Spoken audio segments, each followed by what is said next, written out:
હમણાં ડિમ્પલ્સ ડિશીસમાં lunch box series ચાલી રહી છે. તો આજ ડે 5 એટલે કે શુક્રવારના લંચ બોક્સની રેસીપી આપણે લઈને આવ્યા છીએ, જે એટલી ટેસ્ટી બનશે કે તમને સમોસા, કચોરી, આલુ પરોઠાનો ટેસ્ટ પણ ભૂલાવી દે તેવી રહેશે. બનાવવામાં પણ સરળ રહેશે અને એકદમ ઓછા તેલમાં બનશે, તો હેલ્ધી પણ રહેશે અને બાળકો તો ફટાફટ લંચ બોક્સ પૂરું કરી જશે તેવી રહેશે. તો ચલો રેસીપી શરૂ કરીએ. તો જેમના માટે આપણે સૌથી પહેલાં લોટ તૈયાર કરવા માટે 1 કપ જેટલો રોટલીનો લોટ લીધો છે, એટલે કે ઘઉંનો ઝીણો લોટ જેમાંથી રોટલી બનાવીએ ને તે લોટ લીધો છે. હવે આપણે અહીંયા ટેસ્ટ પ્રમાણે નમક ઉમેરી દઈશું. તો હું અડધી નાની ચમચી જેટલું નમક ઉમેરી રહી છું અને 1 થી 1.5 ચમચી જેટલું આપણે મોણ માટે તેલ ઉમેરી દઈશું અને પછી બધું જ બરાબર મિક્સ કરી દઈશું, જેથી લોટ એકદમ મોણવાળો તૈયાર થાય ને વેરાયટી એકદમ ખસ્તા તૈયાર થાય. હવે આપણે થોડું હુંફાળું પાણી ગરમ ઉમેરતા જશું અને રોટલી કરતાં થોડો કડક લોટ તૈયાર કરીશું. તો આ રીતે થોડું પાણી ઉમેરશું, જેથી લોટ સોફ્ટ ના થાય અને થોડો લોટ કડક હોવાના કારણે આપણી વેરાયટી ખસ્તા અને ઉપરથી ક્રિસ્પી તૈયાર થાય. તો વેરાયટી લાંબા સમય સુધી સારી રહે અને લંચ બોક્સમાં કે ટિફિન બોક્સમાં આપવા છતાં પણ ટેસ્ટફુલ રહે. તો આ રીતે આપણો લોટ તૈયાર થઈ ગયો છે. તો મોઇશ્ચર માટે 1 ચમચી જેટલું તેલ ઉમેરી ફરીથી આ રીતે આપણે થોડીવાર માટે મસળશું, તો લોટ એકદમ મોઇશ્ચરવાળો થઈ જશે. અને એકવાર આ રીતે મસળ્યા બાદ 15 મિનિટ માટે ઢાંકીને સાઈડ પર રાખી દઈશું. લોટને આ રીતે કડક તૈયાર કરવાનો અને પછી 15 મિનિટ માટે સેટ થવા સાઈડ પર રાખવાનો. તો લોટ એકદમ મુલાયમ તૈયાર થશે અને પરિણામે આપણી વેરાયટી ઉપરથી ક્રિસ્પી, ખાવામાં ખસ્તા તૈયાર થશે. તો સાઈડ પર રાખી દઈએ.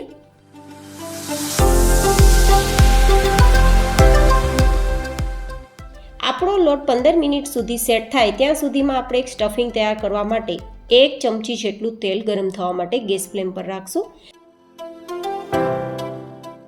તેલને એકદમ હલકું ગરમ કરવાનું છે. પછી અહીં આપણે 1/4 કપ જેટલા ડુંગળીના ટુકડા અને 1/4 કપ જેટલા આપણે ગાજરના ટુકડા ઉમેરી દઈશું.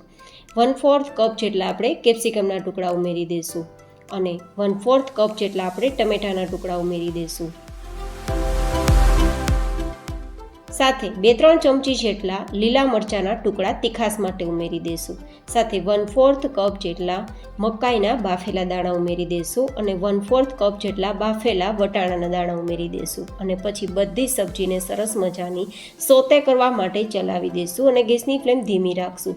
બધી જ શાકભાજી મેં 1/4 કપની એવરેજમાં લીધી છે. તમે વધઘટ કરી શકો છો અને ઘરમાં જે શાકભાજી ના હોય અથવા તો તમને પસંદ ના હોય તેને તમે સ્કીપ કરી શકો છો.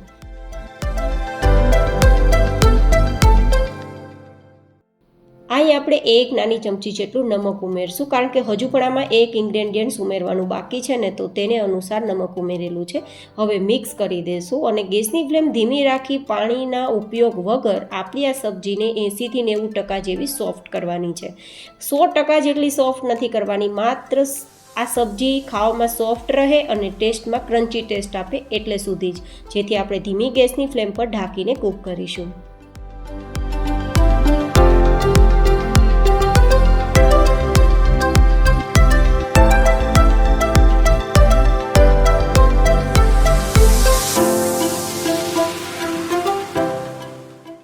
ત્રણેક મિનિટ જેવા સમય પછી આપણે એકવાર ચેક કરી લેવાનું. વધારે સમય નહીં લાગે, કારણ કે સબ્જી એકદમ નાની સમારેલી છે ને, તો સોફ્ટ ફટાફટ થઈ જ જશે અને વરાળના કારણે સોફ્ટ થવામાં બિલકુલ સમય નથી લાગતો. તો આટલી નરમ થઈ ગઈ છે અને કલર પણ એકદમ ચેન્જ થઈ ગયો છે.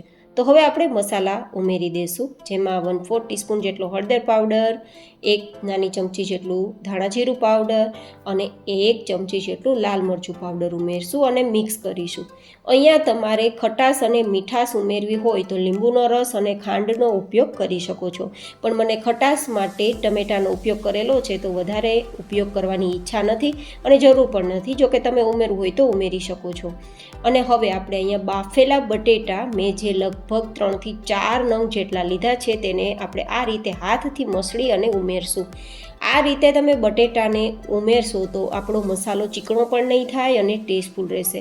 એન્ડ હા ગાઈસ, જ્યારે બટેટા તમે આ મસાલામાં ઉમેરો ત્યારે પાણી વગરના હોવા જોઈએ, એટલે કે થોડા કોરા થઈ ગયેલા, સૂકા થઈ ગયેલા, ડ્રાય થઈ ગયેલા હોવા જોઈએ, જેથી મસાલો વધારે ભીનો ના થાય અને આપણી વેરાયટી એકદમ સરસ તૈયાર થાય. અને હવે થોડા મેશરની મદદથી આપણે આ રીતે મિક્સ કરશું ને, તો બટેટા બટેટું અને સબ્જી બંને એ રીતે મિક્સ થશે કે ટેક્સચર એનું અમેઝિંગ આવશે.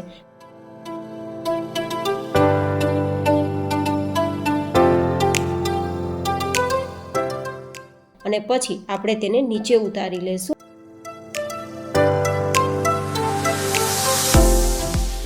અને થોડા ધાણા અને મારી પાસે દાડમના દાણા પડેલા છે તો ઉમેરી અને મિક્સ કરીશું. જો કે દાડમ ઉમેરવું ઓપ્શનલ છે, પણ બાળકોને પસંદ પણ હોય છે અને થોડું ફ્રૂટ પણ આ રીતે ખાઈ શકે અને ટેસ્ટ પણ આપી શકે તે માટે મેં ઉમેરેલા છે. આ રીતે મિક્સ કરી થોડો આપણો મસાલો ઠંડો થાય ત્યાં સુધી સાઈડમાં રાખી દઈશું.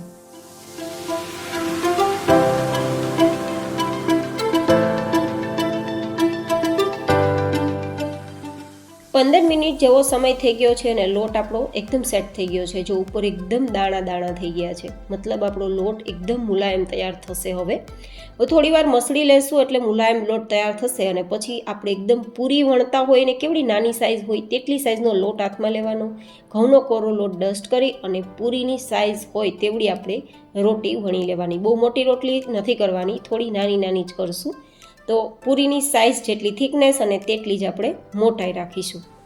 તમને બતાવી દઉં છું. એકદમ નાની પૂરી નહીં, પણ થોડી મીડિયમ સાઇઝમાં હોય તેવી પૂરી રાખવાની ને આટલી થિકનેસ રાખવાની. રોટલી કરતાં થોડું ભરેલું ભરેલું વણવાનું. અને પછી તેને આપણે લોખંડના તવામાં એકદમ 40થી 50% જેવી જ આપણે બંને સાઈડ શેકવાની છે. તો ગેસની ફ્લેમ ધીમી રાખીને શેકશું.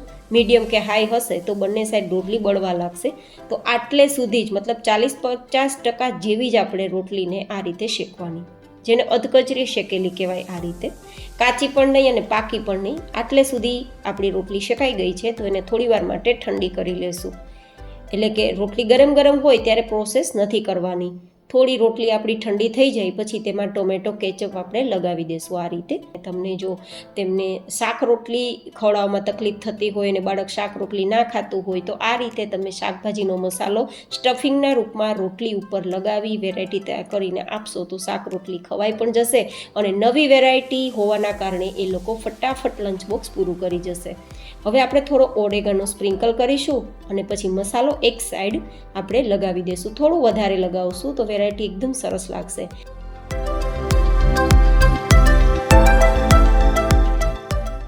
અને હવે બાળકોનું ફેવરિટ થોડું ચીઝ ઉમેરી દઈશું. જો કે ચીઝ ઉમેરવું ઓપ્શનલ છે, હું થોડી સ્લાઇસ ઉમેરું છું. તમે અહીંયા ખમણીને પણ ઉમેરી શકો છો અને ચીઝ વગર પણ વેરાયટી ખૂબ જ સારી લાગશે.